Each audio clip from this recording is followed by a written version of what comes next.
Lucas et l'arbre mystérieux. Une leçon sur la colère. Lucas, passe-moi le ballon. Pas question, je vais marquer. Il tire, mais le ballon rebondit sur le poteau du but et s'envole directement vers un grand vieil arbre. Le ballon reste coincé dans les branches. Oh non, ton tir est allé trop haut. Maintenant, le ballon est coincé. On fait quoi?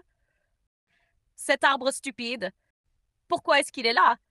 Sans réfléchir, Lucas court vers l'arbre et commence à le secouer violemment. Rends-moi mon ballon. Il donne un coup de pied dans le tronc, puis un coup de poing, mais le ballon ne bouge pas. Son visage devient rouge de colère. Il attrape un gros bâton et frappe l'arbre de toutes ses forces. Lucas, peut-être qu'on devrait appeler un surveillant? Oui, ou grimper doucement au lieu de taper dessus. Non, je vais la voir moi-même. Soudain, un grondement étrange vient de l'intérieur de l'arbre. Le sol tremble légèrement. Hein? C'était quoi ça? Avant que quelqu'un ne puisse réagir, l'arbre s'ouvre, révélant un passage caché. Une lumière bleue éclatante en sort et deux petites créatures espiègles apparaissent. Elles ont des ailes scintillantes, des yeux brillants et des vêtements faits de feuilles. Lucas fixe la scène, sa colère momentanément oubliée. Qui êtes-vous? Nous sommes les gardiens de l'arbre. Et toi, garçon impatient, tu as troublé notre maison? Donné des coups de pied, frappé, secoué. C'est comme ça que les humains traitent la nature. Je, je voulais juste mon ballon. Et dans ta colère, tu as trouvé quelque chose de bien plus intéressant. Viens, Lucas. Si tu veux ton ballon, tu dois d'abord partir à l'aventure. Avant que Lucas ne puisse protester, les créatures l'attrapent et l'entraînent dans le passage lumineux. L'arbre se referme derrière eux, laissant Max et Théo bouche bée. À l'intérieur de l'arbre, Lucas découvre un monde souterrain magique rempli de plantes lumineuses, de rivières flottantes et de créatures scintillantes. C'est incroyable. Oui, mais c'est aussi fragile. Tout ici survit en équilibre. Lorsqu'un élément perturbe cet équilibre, comme une colère incontrôlée, cela peut causer du tort. Elles conduisent Lucas à un petit bassin où l'eau reflète des images comme un miroir. Lucas se voit lui-même plus tôt, en train de crier, de frapper l'arbre, le visage déformé par la rage. Regarde-toi, Lucas. Est-ce l'image que tu veux donner? Je ne savais pas que j'avais l'air de ça. La colère n'est pas mauvaise, mais quand tu la laisses te contrôler, tu deviens imprudent. Tu blesses les autres. Et toi-même. Lucas regarde l'image changer. Il doit s'excuser auprès de Théo, jouer calmement, gérer sa frustration autrement. Je ne veux pas être celui qui perd le contrôle tout le temps. Alors tu as appris ta leçon. Les créatures claquent des doigts et, soudain, Lucas se sent remonter à travers le tronc de l'arbre. En un éclair, il se retrouve dans la cour de l'école et son ballon tombe doucement à ses pieds. Max et Théo sursautent en voyant Lucas revenir, l'air choqué. Lucas, tu as disparu dans l'arbre. Qu'est-ce qui s'est passé? Lucas regarde son ballon, puis l'arbre. Cette fois, il pose doucement la main sur le tronc, comme pour le remercier. J'ai appris quelque chose, et j'ai quelque chose à faire. Il se tourne vers Théo. Et je suis désolée de m'être énervée tout à l'heure. J'aurais dû demander gentiment au lieu de crier. Waouh! L'arbre t'a appris la politesse ou quoi? Un truc comme ça. Les garçons recommencent à jouer, et cette fois, Lucas ne perd pas son sang-froid quand quelque chose ne se passe pas comme prévu. Le soir, Lucas raconte son aventure à sa mère. Maman, que fais-tu quand tu es vraiment, vraiment en colère? Je respire. Je compte jusqu'à 10. Et je me demande, est-ce que ça comptera encore dans 1 heure? Dans un jour? Les créatures de l'arbre m'ont dit quelque chose de similaire. La colère n'est pas mauvaise, mais je ne dois pas la laisser me contrôler. C'est une très belle leçon. Et je suis fière de toi de l'avoir apprise. Lucas sourit, regardant son ballon. Il a changé, et cette fois il est prêt à contrôler sa colère au lieu de la laisser le contrôler. Lucas a appris que la colère est normale, mais que la laisser nous contrôler mène à de mauvaises décisions. Grâce à l'arbre magique, il a compris que la patience et le calme sont essentiels. Et toi, comment gères-tu ta colère en français? Dis-moi en commentaire. Lucas and the Mysterious Tree, a lesson in controlling anger. Lucas, pass me the ball. No way I'm gonna score. He shoots, but the ball bounces off the goalpost and flies straight into a big old tree. The ball gets stuck in the branches. Oh no, your shot went too high. Now the ball is stuck. What do we do? This stupid tree! Why does it have to be here? Without thinking, Lucas runs up to the tree and starts shaking it violently. Give me back my ball! He kicks the trunk, then punches it, but the ball doesn't budge. His face turns red with frustration. He grabs a big stick and smacks the tree as hard as he can. Lucas, maybe we should just get a teacher. Yeah, or climb carefully instead of attacking it. No, I can get it myself. Suddenly, a strange rumbling sound comes from inside the tree. The ground shakes slightly. Huh? What was that? Before anyone can react, the tree opens up, revealing a hidden passage. A glowing blue light spills out, and a pair of small mischievous creatures step forward. They have shimmering wings, bright eyes, and leafy outfits. Lucas stares in shock, his anger momentarily forgotten. What? What are you? We are the guardians de l'arbre the tree, and you, impatient boy, have disturbed our home. Kicking, hitting, shaking. Is this how humans treat nature? I just wanted my ball. And in your anger, you found something much more interesting. Come, Lucas. If you want your ball, you must go on a little adventure first. Before Lucas can protest, the creatures pull him inside the glowing passage. The tree closes behind them, leaving Max and Theo staring in disbelief. Inside the tree, Lucas finds himself in a magical underground world filled with glowing plants, floating rivers, and shimmering creatures. This is amazing! Yes, but it is also fragile. Everything here survives in balance. When something disrupts that balance, like uncontrolled anger, it can cause harm. They lead Lucas to a small pond where the water shows images like a mirror. Lucas sees himself from earlier, shouting, hitting the tree, face twisted in rage. Look at yourself, Lucas. Is this who you want to be? I didn't realize I looked like that. Anger is not bad, but when you let it control you, you become reckless. You hurt others and yourself.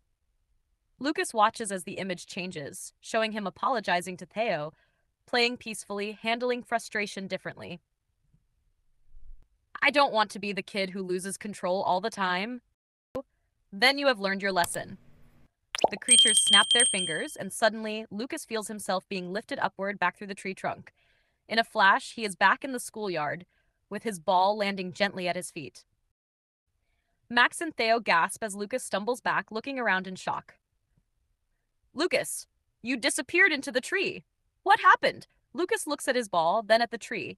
He touches the trunk gently this time, as if thanking it. I learned something, and I have something to do now. He turns to, Hey, I'm sorry for getting mad earlier. I should have just asked nicely instead of yelling at you. Wow, did the tree teach you manners or something? Something like that. The boys start playing again, and this time, Lucas doesn't lose his temper when things don't go his way. Later that evening, Lucas tells his mom what happened. Mom, what do you do when you feel really, really mad? I breathe.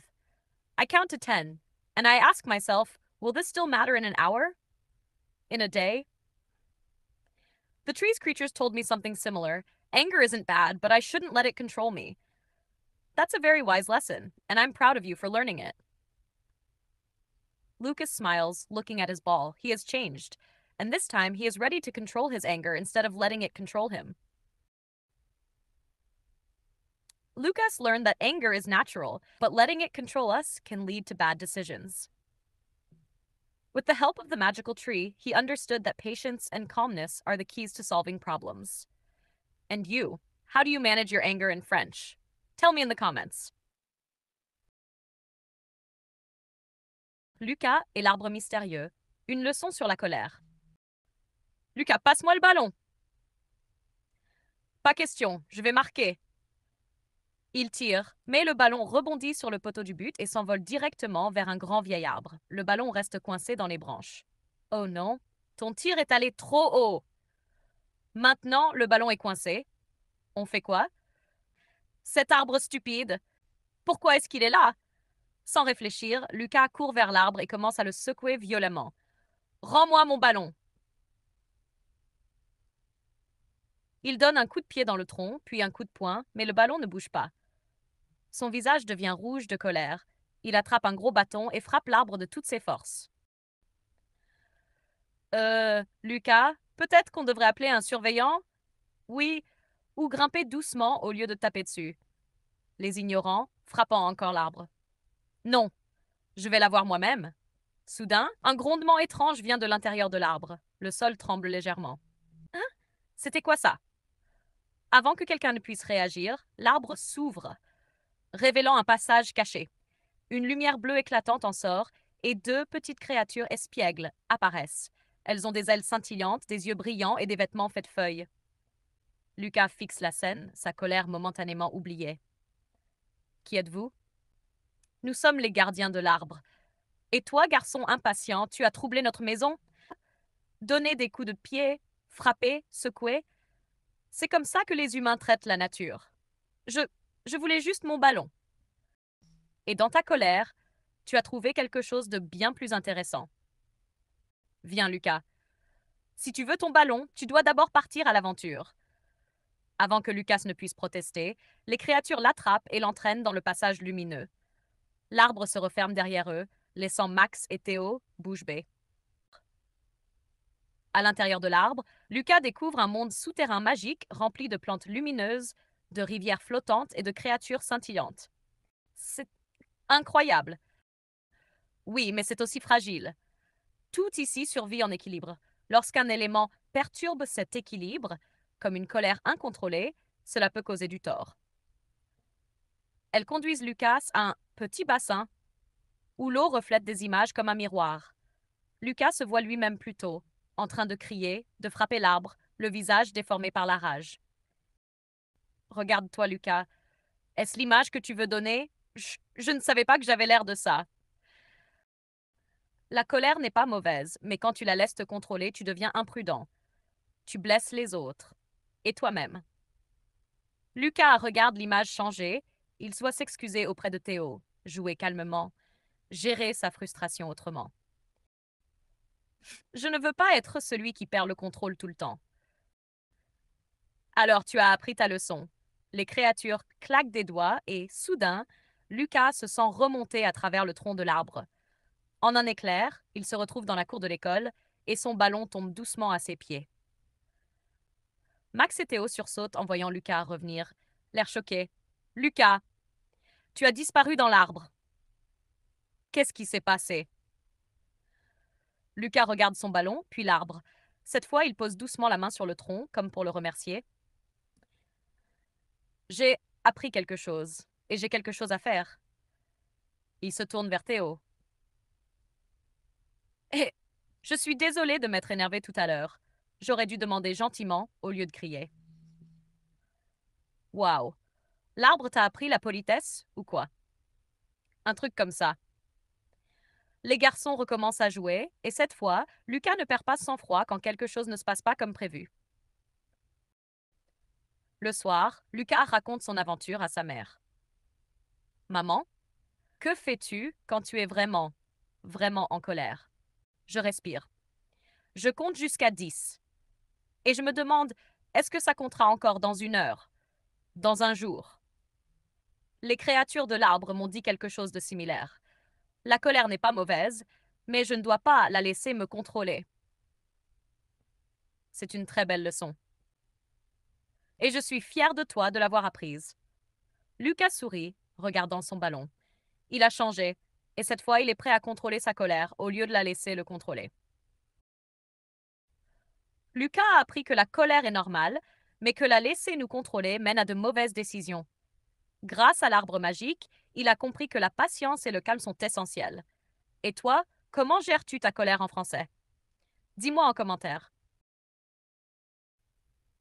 Key vocabulary. La colère. Se mettre en colère.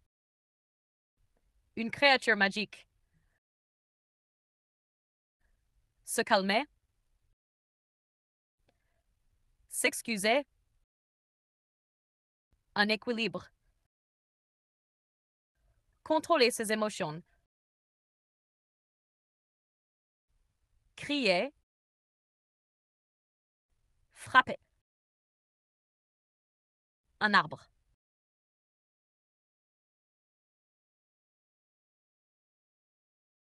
1. Pourquoi Lucas s'est-il mis en colère au début de l'histoire? Que s'est-il passé quand Lucas a frappé l'arbre pour récupérer son ballon? Quelles leçons les créatures magiques ont-elles enseigné à Lucas? 4. Comment Lucas a-t-il réagi après son aventure dans l'arbre? 5. Quelle technique la mère de Lucas utilise-t-elle pour gérer sa colère?